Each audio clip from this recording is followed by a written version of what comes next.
It's been a long day without you, my friend, and I'll tell you all about it when I see you again. We've come a long way from where we began. Oh, I'll tell you all about it when I see you again. When I see you again.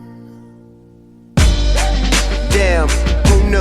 All the planes we flew, good things we've been through. That I'll be standing right here talking to you about another path. I know we love to hit the road and laugh, but something told me that it wouldn't last. Had to switch up, look at things different, see the bigger picture. Those were the days, hard work forever pays. Now I see you in a better place. How can we not talk about family when family's all that we got? Everything I went through, you were standing there by my side, and now you gon' be with me for the last ride. It's been a long day without you, my friend, and I'll tell you all about it when I see you again. We've come a long way, from where we began. Oh, I'll tell you all about it when I see you again. When I see you again.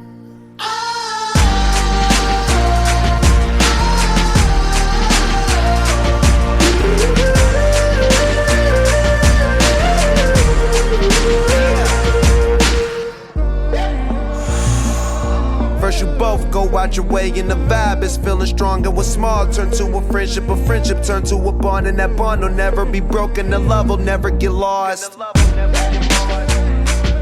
And when brotherhood come first, then the line will never be crossed. Established it on our own when that line had to be drawn, and that line is what we reach, so remember me when I'm gone. How can we not talk about family when family's all that we got? Everything I went through, you were standing there by my side, and now you gon' be with me for the last ride. Let the light guide your way. Yeah. Hold every memory as you go, and every road you take will always lead you home. Oh, it's been a long day without you, my friend, and I'll tell you all about it when I see you again. We've come a long way from where we began. Oh, I'll tell you all about it when I see you again. When I see you again.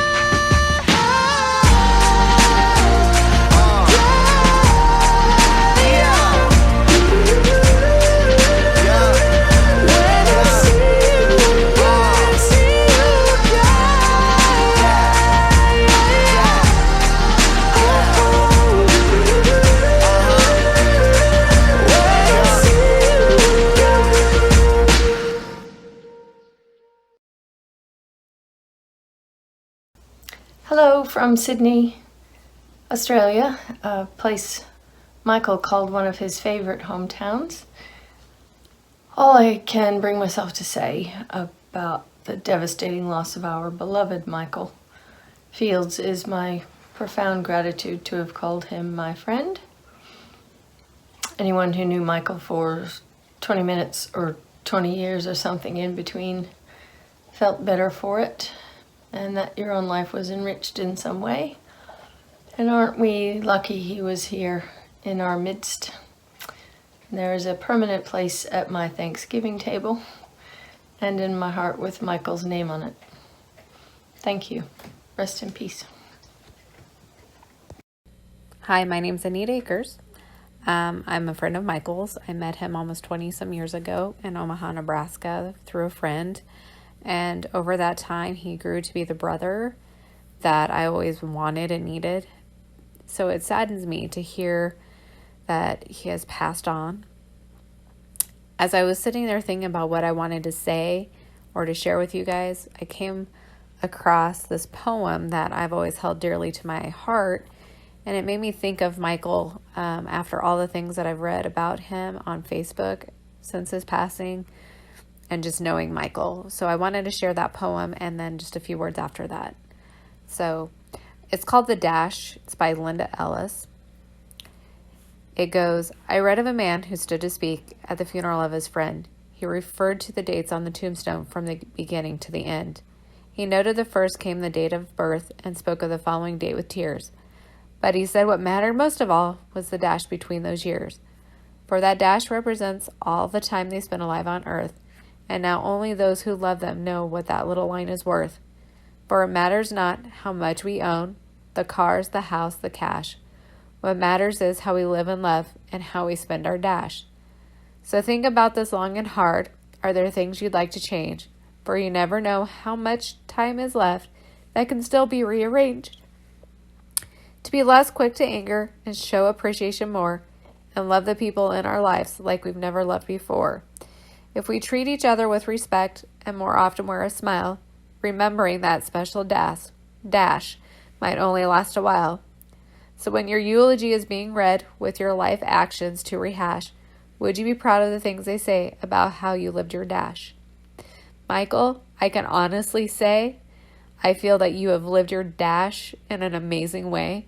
You have taught all of us not to take life for granted, to live it to the fullest.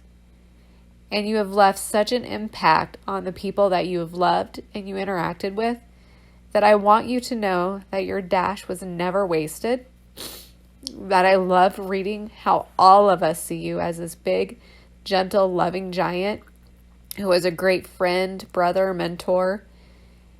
And I just want you to know that I hope that you live your life even more to the fullest up in heaven, because God has an amazing person in his presence, and I cannot wait to be with you again. I love you, Michael. Hi, for those of you that don't know me, my name's Mike Lorigan. I've known Michael for over 15 years now. My first introduction with him was when he was still working in Omaha and I was working in Sydney with Carlson Residor.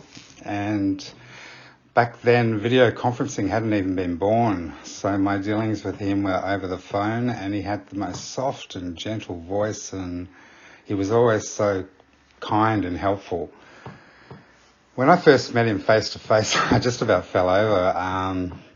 It was hard to fathom that the soft and gentle voice I had been talking to all this time over the phone was the man that was standing in front of me now. Aside from our professional relationship, we began to develop a friendship over time and in Sydney, and then when we moved to Singapore, our friendship became even stronger, and towards the end we became like brothers. If anyone was to ask me how to describe Michael, I would say he was the gentle giant. He had the most kind and beautiful soul. He would never say a bad word about anybody, and if you ever reached out to him for help or advice, he was always there for you. People close to Michael would know he was a very private person. He would never speak of his family or personal life, even if probed. And I tried many times to probe, but he never used to let anything out. Despite that, it never made me feel like I didn't really know him, as over time you just realise that's just the way he was. Warm, kind, considerate, helpful, but private. Before leaving Singapore, I spent a lot of time with Michael when he was in and out of hospital for his illness and treatment. Although he'd never admit it, I knew at times he was scared and in pain, and despite my best efforts to try to even get closer to him and to get in and find out what he was going through, he just didn't let anything out, but that's, as I said earlier, was just the way he was. My parting words to you, Michael, my friend, are, you are much loved and cherished. Your electric smile and beautiful soul would light up a room in an instant. I admired and cherished about you immensely. You will be missed, and you will always hold a special place in my heart. Be free, my friend and brother. I love you.